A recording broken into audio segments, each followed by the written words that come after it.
आता बातमी आहे पुण्यामधून। वैष्णवी हगवणे प्रकरणानंतर तुम्ही काय काम केलं? महिला आयोगाच्या अध्यक्ष रुपाली चाकणकरांवर महिला संतापल्याचं पाहायला मिळालं। दीप्ती चौधरीच्या कुटुंबियांच्या भेटीसाठी त्या गेल्या होत्या आणि त्याच वेळी चाकणकर यांच्यावर महिला संतापल्याचं पाहायला मिळालं। वैष्णवी हगवणे प्रकरणानंतर तुम्ही नेमकं काय केलं असा सवाल यावेळी संतप्त महिलांनी विचारला। आज वैष्णवी हगवणे प्रकरणाला 7 महिने झाले। परत दुसरी ही आमची मुलगी का म्हणून वैष्णवी हगवणे प्रकरणासाठी याच्यात ओढली गेली। दुसरी गोष्ट, तुमच्याही पदावर ताशेरे ओढले गेले। तुम्ही काय कायद्यात बदल केला की आज आमची मगर फॅमिलीतली मुलगी ह्या प्रकरणाला बळी गेली नाही? तुम्ही काय कायदे केलेले? तेव्हाही तुमच्या पदावर आलं होतं, वाईट आम्हालाही वाटलं होतं। प्रत्येक घराघरात वैष्णवीच्या प्रकरणाच्या वेळेस वाईट वाटलं होतं, पण त्याच्यावर तुम्ही कायद्यात काय बदल केला की आज आमची मुलगी याला बळी गेली नाही? काही शिक्षा जर चांगली झाली ना तर कुणीही हिंमत करणार नाही की एखाद्या मुलीला आणि बळी गेला नाही पाहिजे की माझं कोणी नाहीये। इतकं टॉर्चर केलं जातं, हे का केलं जातं आणि त्यांना शिक्षा नाहीये चांगली। मला एक विचारायचं की आज वैष्णवी हगवणे प्रकरणाला 7 महिने झाले। परत दुसरी ज्यावेळी रुपाली चाकणकर या पीडित कुटुंबियांना भेटायला गेल्या होत्या त्यावेळी महिलाच संतापल्याचं पाहायला मिळालं। या सगळ्या महिलांच्या प्रश्नांना रुपाली चाकणकर यांनी काही उत्तर दिलंय का?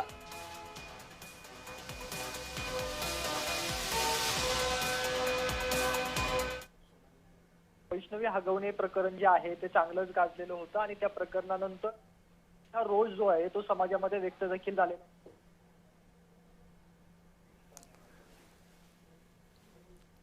तर आपले प्रतिनिधी रोहन कदम सध्या आपल्या सोबत आहेत। रोहन, तिथे नेमकं काय घडलं?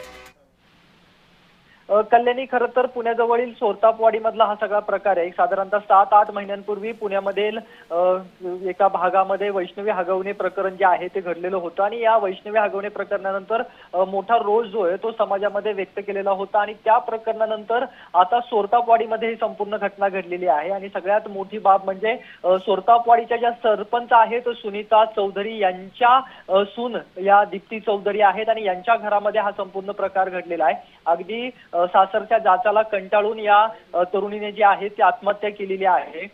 जवळपास 50 तोळे सोनं लग्नामध्ये असेल, 25 लाख रुपये गाडी घेण्यासाठी असेल आणि 10 लाख रुपये रोख रक्कम, इतकं सगळं देऊन देखील सासरच्या मागण्या ज्या आहेत त्या संपत नव्हत्या, छळ जो आहे तो संपत नव्हता आणि त्यामुळे दीप्ती यांनी ही आत्महत्या केलेली आहे। आणि रुपाली चाकणकर ज्या की महिला आयोगाच्या अध्यक्ष आहेत त्या थोड्या वेळापूर्वी त्यांच्या घरामध्ये भेटण्यासाठी मगर कुटुंबियांना गेलेल्या होत्या आणि त्यावेळेस सगळ्या महिलांनी जे आहे ते रुपाली चाकणकर यांना चांगलंच घेरलेलं पाहायला मिळालं।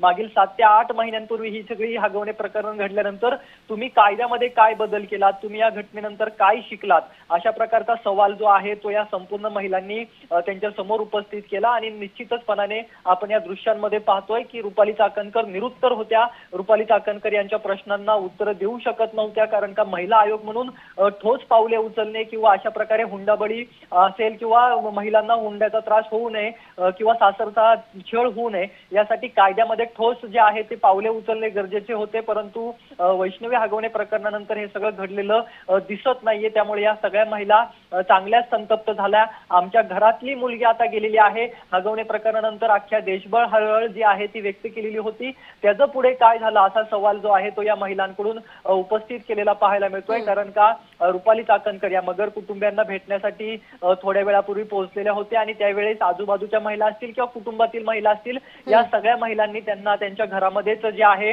ते मगर कुटुंबियांच्या दीप्ती यांच्या कुटुंबियांकडून म्हणजेच मगर यांच्या कुटुंबियांकडून जे आहेत ते घेण्यात आले होते आणि आपल्या मुलीला त्रास होऊ नये किंवा आपल्या मुलीचा संसार। नक्कीच रोहन, त्यामुळे आता तरी रुपाली चाकणकर काही ठोस पाऊल उचलतील का, काही आश्वासन देतील का, हे पाहावं लागेल। धन्यवाद सविस्तर माहितीसाठी।